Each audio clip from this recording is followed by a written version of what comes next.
આ દૂધ છે ને આ દૂધના ફીણ છે. તમે વિચારો, આ આપણું પેટમાં જાય છે. આ વસ્તુ આપણે આપણા પેટમાં નાખીએ છીએ. તો વિચાર તો કરો. બરાબર, આ ડિટર્જન્ટ છે.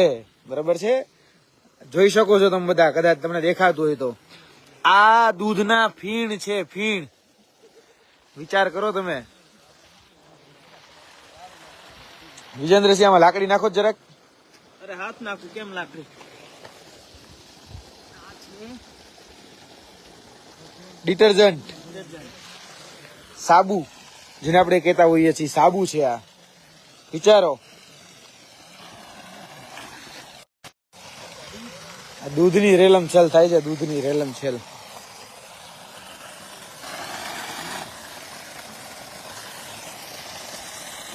આ એ જ ટેન્કર છે કે જેને સવારે આપણી